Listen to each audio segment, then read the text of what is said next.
This is the Great Salt Lake. Located in the Rocky Mountains, Utah's Great Salt Lake is one of North America's largest self-contained watersheds. However, the lake is drying up. According to the Great Salt Lake Strike Team's 2025 resource document, low lake levels created by rising air temperatures and water depletions put at risk the economic and quality of life benefits that Utahns receive from the lake. The lake shrinking poses threats to human and ecological health.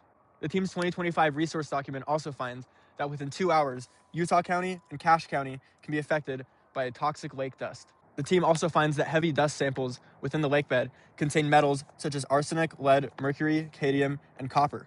Being the terminating point for its watershed, the Great Salt Lake has absorbed agricultural waste to mining tailings and urban runoff. The Great Salt Lake dust is already negatively impacting Utahns.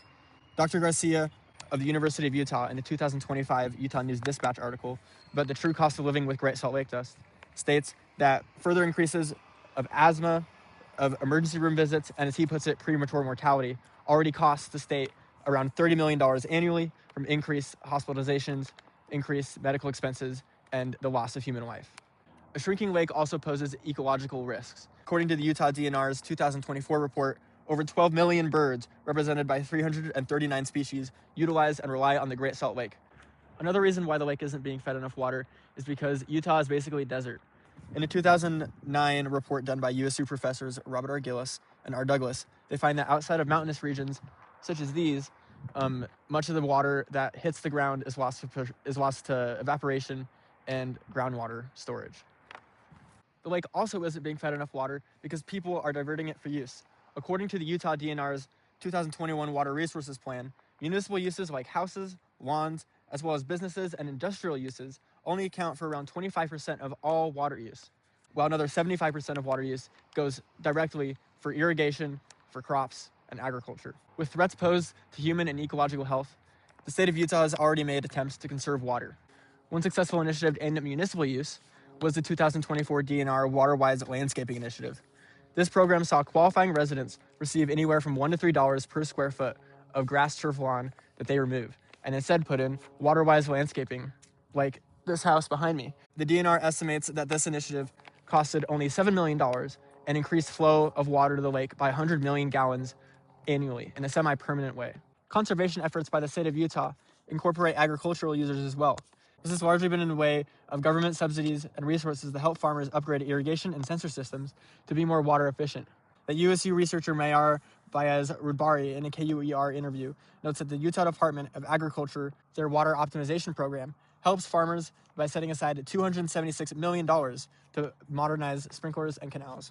He notes that irrigation systems like drip irrigation help to yield more than 95% water efficiency. Rudbari notes that while being economically helpful for farmers, piping projects don't necessarily reduce agricultural's consumptive water use.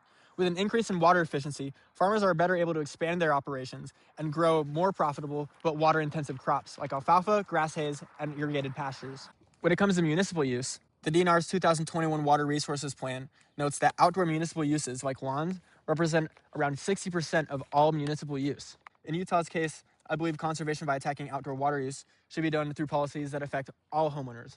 Currently, the 2024 initiative was very good, but only for qualifying residents. In many cases around the U.S., qualifying residents is just the entire state or entire city. In a 2023 RICS article titled Turf War, Goodbye to Grass Lawns in Arid U.S. Regions, places like Scottsdale, Arizona, Las Vegas, Nevada, and the entire state of Colorado already have initiatives where lawns are banned in new developments and universal rebate programs exist. The removal of lawns is and will remain important to water conservation for the Great Salt Lake, especially as Utah faces high levels of population growth and continuous construction of new homes. Conservation efforts should be universal. Similar to municipal users, I believe that agriculture users should also have in place legal restrictions in terms of pro-conservation efforts. According to the Utah Map Commons, as of September 16th, 2025, water-intensive crops like grass hays, alfalfas, and irrigated pastures represent 70% of all agricultural land use within the Great Salt Lake Basin. In a USU article titled 10 Reasons Why Alfalfa is Highly Suitable for West, alfalfa can be characterized as a flexible, perennial, and drought-resistant crop that can be harvested multiple times a year.